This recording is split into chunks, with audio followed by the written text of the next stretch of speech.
Welcome to Sand Compounding. This is Sandeep Anand. We all know Tony Robbins as a life coach, author, and he has helped millions of people in achieving life success through his summits and books. But I'm going to introduce you Tony Robbins as a financial coach, his avatar as a financial coach, where he has contributed through two great books. The first book is Money Master the Game. I haven't read this book, but I've heard a lot about this book, which has helped a lot of people with their investing journey. The recent book that he published is called Unshakable, which I heard in Audible. It's a great listen. It's an easy listen. It is quite useful for common people to understand how to do investing in simple dollar cost averaged index funds. And in this Unshakable book, he has curated the wisdom of around 50 legendary investors, where he went and interviewed, including the Warren Buffetts and the Carl Icahns of the world. And he has curated and put together this great book. It's a must read or must listen. Tony Robbins has given a lot of interviews too, from where we can understand and learn a lot of investing concepts, or rather financial wisdom. Here is a video from Tony Robbins where we can listen a couple of investing concepts. Take a look. Tap the power. In this session, we're going to make the most important financial decision of your life. And it's not a decision you might think it is. In fact, most people think that the way you get free, financially free or wealthy, is you get this big score. Somehow I'm going to make a bunch of money, or somehow I'm going to make this investment in Apple and it's going to triple, and that's what's going to make me wealthy. But all the research shows, in reality, people who earn huge sums of money rarely keep those huge sums of money. And very few people really get to the number that they're really after when they're trying to make that big score. And so I really want to show you a much simpler way. There are literally millions of people around the world that have become millionaires, and they've done it really slowly and easily because they've just tapped into a very simple power. And that power I know you've heard of, called compound interest or compounded growth. The idea of growth upon growth, multiplying itself. Let me explain what I mean. Early in the book, I decided one of the people I wanted to go visit with was a man named Burton Malkiel. Burton Malkiel, or Bert, is an amazing professor who's at Princeton, and I wanted to go see him because he wrote a book that's become kind of an investing classic called A Random Walk Down Wall Street. And he wrote it in the 70s, and it's still popular today. And in it, he kind of shook up the investment field because he came up with this idea saying, you know what? People should be able to have a tiny bit of money and own all of the stock market and not pay these huge mutual fund fees that are usually hidden, that are eating away at your ability to grow and compound what you have into real wealth. And he was one of the earliest people to ever come up with this idea of promoting the idea of an index fund. An index fund, again, is really simple. Instead of buying Apple or PepsiCo or Coke or whoever the case may be, you can actually buy this index, which mimics the entire stock market. So you get a micro piece of all these companies, all the best companies, for example, in the S&P 500 or the Standard & Poor's 500, if you're familiar with that. And so his idea has turned into a $7 trillion a year business. And another person I got to spend quite a bit of time with that you'll learn about here in the book and here with me is a gentleman who started Vanguard, and that's Jack Bogle. He took this idea and he bet his fortune on it.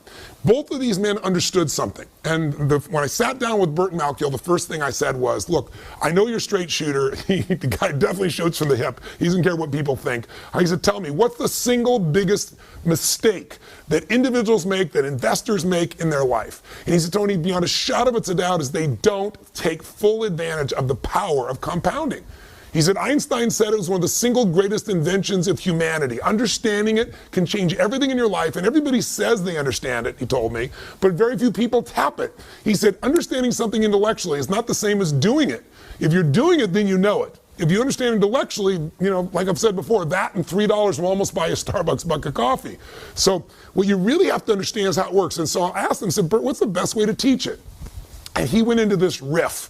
And you know, he's in his late 70s, and it was kind of like I've read him describe this before, but watching him do it there in front of my eyes, his eyes sparkled and he got all in state. You can see he's done this so many times, but it's like a great musician, you know, it's like a Bruce Springsteen going off and doing a riff there directly for you. And his riff was to tell me the story about William and James. He said, let me just give you a real example. Let's say two guys, William and James, and let's say William starts out at 20 years old, and he starts taking a little bit of his money and just locking it down and setting it aside and investing it. Let's say he takes $300 a month, $4,000 a year. and he puts that aside and he doesn't touch it and he puts it in the stock market, and let's say over time he averages 10%, and let's say he does it in an index fund so he's not being taxed continuously, so it grows tax-free until the time he's going to take it out. And let's say he makes that investment, stay with me now, William makes that investment from the time he's 20, puts away that $300 a month, that $4,000 a year, till the time he's 40. He never makes another investment again. That's it. And then we see what he has at age 65. And then on the other hand, he has a brother named James. And James, he doesn't get started when he's 20. He doesn't get started when he's 30. He waits till he's 40, and then he starts to say, God, I better start doing something. So he does the exact same thing his brother did. He starts putting away $300 a month, $4,000 a year roughly. He gets the same exact return, let's say of 10% in a tax-protected environment. And at 65, from 40 to 65 is 25 years. So he spends 25 years putting money in the system. Think of it, $4,000 times 25 years is $100,000. His brother, William, he only did this for 20 years. 20 to 40, 20 years, times 4,000, 80,000. So the second brother, William and James put in significantly more money into the system, done it longer, but at age 65, they both got the same rate of return. Who do you think is doing better off? I know you know the answer, but the real question is, how much better off? And that's what most people have no clue of. William, who started earlier and quit earlier, has 600% more money. Not 20%, not 50%, not 600% more money. At age 65, both these men who got the same rates of return, but one started earlier and quit earlier, he has $2.5 million for William. And James, who started later and put more money into the system, but he started later, so he got less compounding, he ended up with $400,000. A $2.1 million difference. Now that could be a difference between total financial freedom for somebody or doing okay for a while and at 70 having to get a job to be somebody greeting people at Walmart.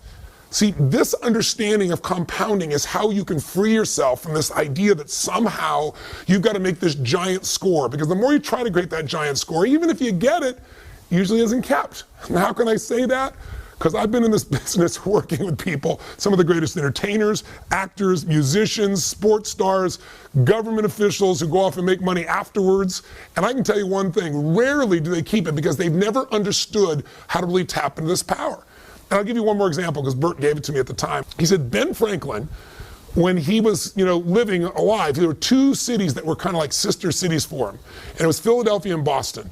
He went back and forth between them. They felt like hometowns to him. So when he died in 1790, he gave both cities $1,000, but the control and the guide was they couldn't be touched. The money had to be invested, had to be left alone for 100 years. After 100 years, he already calculated what he knew it would be worth. He said they could both take out $500,000. That 1,000 would be worth 500,000, he had calculated, or more. It was actually worth a lot more. And then at 200 years, they have to leave the rest in and let it accumulate. And at 200 years, they could take all the money out for both cities. Well, both cities got a $500,000 hit from a $1,000 investment 100 years out. That's pretty amazing mathematics when it grows. You think about that. Nothing was added to it. It was just natural interest growing, the growth that happened in the market. And then what happened in 200 years? That $1,000 had grown to $6.5 million, even though they'd already taken $500,000 out and it didn't get to compound for 100 years. $6.5 million, that's a 3,000% return. So compounding is amazing, and I know you've heard of it. I'm sure you've got examples you've heard, but what I really want to do in this particular session with you is get you to take step one to financial freedom, and that is to start tapping this power.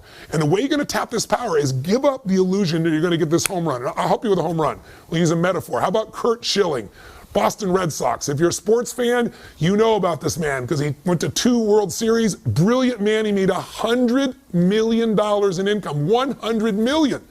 Now check this out. How much does he have today? He's bankrupt. In fact, he's not only bankrupt, he's upside down $50 million.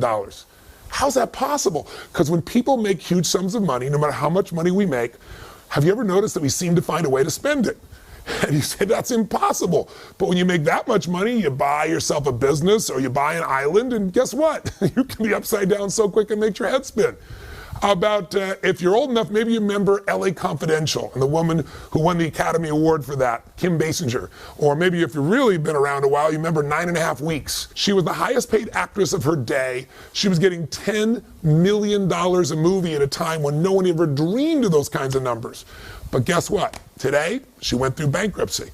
She bought a little town, I think $20 million in Texas for a town, made some bad mistakes, and went bankrupt. I could give you a list that'll make your head spin. I mean, some of the greatest people that found themselves, if not bankrupt, completely busted. People like Willie Nelson, Marvin Gaye, Francis Ford Coppola, who did Godfather, for God's sakes. These are people that made more money than most people ever dream of. Or how about Mike Tyson?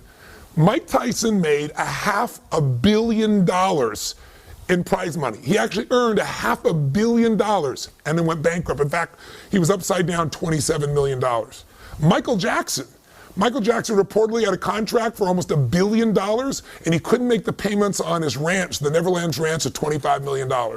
And after he's passed away, people have made a fortune, like a lot of artists. But at the time of his death, things are pretty rough. So it doesn't matter how much money you have. In fact, most people describe what happens with, let's say, a fighter, even somebody as brilliant as Money Mayweather, brilliant guy, unbelievable fighter. But you know, if you talk to nobody less than 50 Cent, his former friend and partner, he said, let me tell you what he does. He goes out and he fights, he gets the money, he spends the money, and then he fights. He said, and you know, he carries around a Louis Vuitton bag full of literally $1 million in cash, just in case anything special happens he wants to take advantage of. So, God forbid if something happens to this man and his ability to fight, he could be in real trouble. We can't do that. And it's easy to make fun of somebody else and go, well, look at what they're doing. But don't most Americans really, like, instead of fight, say work, earn the money, spend the money, work? That cycle is the worst cycle on earth, and that's a cycle I want to get you out of right now, today, by tapping the power and making step one the most important investment decision in your life. So what the heck is it? Well, what if you decided that you were no longer going to be a financial trader? What are you talking about, Tony? I'm not a financial trader. I don't invest in stocks. I don't do that stuff all day long. Most Americans are financial traders, even though they don't think of themselves that way. Why? Because if you're trading time for money, you're making the worst financial trade in the world. Your goal, and the goal I have for you with this book, is to make money your slave.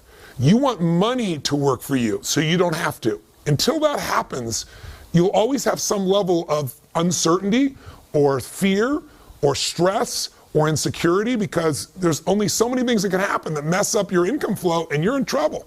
What would it feel like if you could build what I would call a money machine? Something that made money while you slept. Something that literally every day of your life, even if you weren't working, could provide you an income without ever having to work again. Because see, I ask people all the time, what are you investing for? And people say, well, I don't know, I'm doing my 401k so someday I can retire, or I'm investing so that I can get, more assets or a bigger nest egg. No, you're not. You're investing for one thing and one thing only. You're investing because you want an income. You want an income that will last longer than you live. In fact, I mentioned before, the number one fear of baby boomers today is that not they're going to die. That's their number two fear. The number one fear is I want to run out of money while I'm alive. And millennials have the same fear because, according to statistics, about 70 to 75% of the people are going to run out of money before they die, and we're all living longer. So the chance of that happening is off the charts unless you and I create a money machine. What does that mean? It's really simple. The most important financial decision of your life is deciding that a portion of all the money you earn in your life is yours to keep. That you're not going to give it up. It's for you and for your family, and you're going to keep a portion of what you earn forever, and you're going to grow it. That you're not going to give it to, Kate Spade. You're not going to give it to The Gap. You're not going to give it to whoever you normally gave it to. You're going to keep that for yourself, and you're going to grow it into something that literally will make it so you don't have to work as long as you live. I call it a money machine because it's really simple. If you were to just think of yourself right now as you're a money machine, if you take a look at this graphic, here you are, you worked your tail off, and what happens? You use your efforts to get money. You trade time for money, you take work and effort for money. But what if you just did something so simple? You already know to do it, you're just not probably doing it at the level that you could. What if you made a decision that a percentage of what you earn, you're never going to see it, it's just going to instantly and automatically be put into building this money machine, where you're going to take a portion of what you earn, 10%, 15%, 8%, 20%. You get to decide the number. But a proportion of what you earn, no matter what, before you ever see it, it's almost like a tax, but the tax is paid to you instead of the government. The tax is for your future self. The tax is about creating financial freedom, so you're not like most people who end up their life being stressed out all the time, where you're the person that can do what you want, when you want, where you want, with whomever you want, because you got freedom. How do you get there? You take a portion of this money that you've done right now and you've earned, you automatically start to fill up this money machine. And just visually imagine, as you work, more goes in, you fill it up, and there's a point. A tipping point, if you will. We call the tipping point a critical mass. There's a point where the money you've saved and invested will have grown to a point that there's enough there that if you were to get just a small return on your money in a secure environment, the income off your investments, just the income, the investments are still there, the money is still there, that critical mass, that nest egg is so big that the interest you make on it alone, that interest gives you the income you need to live your life as long as you live without ever having to work again as long as you live, period.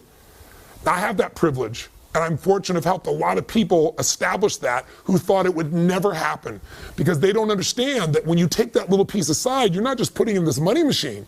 If you're smart, if you do what we show you in this book, the other 6 steps, that money won't just sit there accumulating. That money is going to grow. That money while you sleep is going to make more money and grow and grow and grow, so you get to that critical mass, that nest egg, that peak number where the income frees you for the rest of your life. Now, here's what's ironic. And I mentioned this before, but I want to reinforce it for you. If you do this, you will get to the point where you won't have to work. And then I will warn you in advance, you will work. And the reason why is because the secret to financial freedom is not having to work. It's not working. The idea that you don't have to work frees you up. Us as human beings, we have to do something to be productive or we go crazy. I can't tell you the number of people that I've met who've hit the jackpot and then they don't do anything and they're depressed or they're frustrated or they're bored out of their mind. You just want to make sure that what you do with your time is what you love, that it's your passion. And if your passion is your work, you'll work more.